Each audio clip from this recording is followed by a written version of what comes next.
សួស្តីអ្នកនរស្វាគមន៍មកកាន់ V-Class សម្រាប់ V-Class គឺយើងអាចសិក្សាភាសាបាន3បច្ចុប្បន្នគឺភាសាចិនភាសាអង់គ្លេសហើយនិងភាសាកូរ៉េចឹងតាក់ទងជាមួយនឹងឯហ្នឹងដើម្បីអាចប្រើប្រាស់បានជាដំបូងយើងត្រូវធ្វើការចុះឈ្មោះនៅពេលដែលចុះឈ្មោះមុនដំបូងបំផុតហ្នឹងគឺយើងត្រូវចូលមក website vclass បាទ .az បន្តមកទៀតយើងអាចជ្រើសរើសភាសា3ដូចគ្នាក្នុងនេះមានអង់គ្លេសខ្មែរហើយចិនចឹងខ្ញុំរើសយកភាសាខ្មែរហើយខ្ញុំចុចចុះឈ្មោះ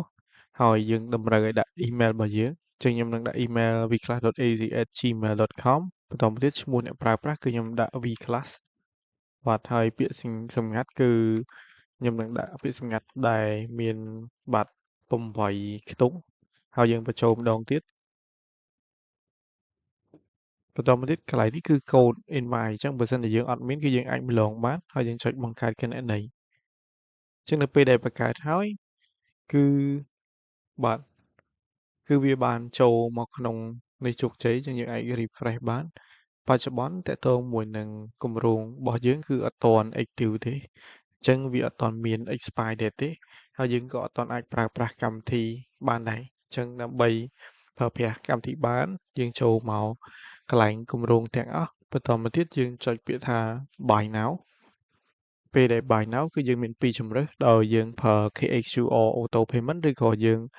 scan តាម QR code ធម្មតាហើយផ្ញើ receipt confirm ក៏បានដែរអញ្ចឹងសម្រាប់ខ្ញុំសុខចិត្តឲ្យអ្នកនរគ្នាប្រើតាម KHQR code auto payment ដោយគ្រាន់តែចុចលើវាគឺយើងរងចាំបន្តិចហើយវានឹង generate តាក់ទងជាមួយនឹង QR មកចឹងយើងអាចរងចាំបន្តិចទៅដើម្បីវា generate អញ្ចឹងពេលវា generate ហើយគឺយើងអាច scan QR ហ្នឹងបាទអញ្ចឹងពេលដែលយើង scan ហើយយើងអាចរងចាំបន្តិចទៅ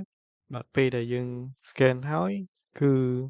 បាន verify ហើយយើងអាច check មើលគម្រោងយើងអញ្ចឹងយើងឃើញកន្លែងនេះ active ហើយកន្លែងនេះគឺ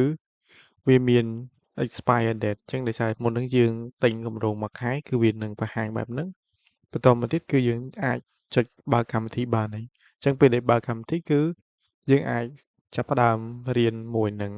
កម្មវិធីបានហើយអញ្ចឹងសម្រាប់វីដេអូនេះគឺមានតែប៉ុណ្្នឹងទេអរគុណ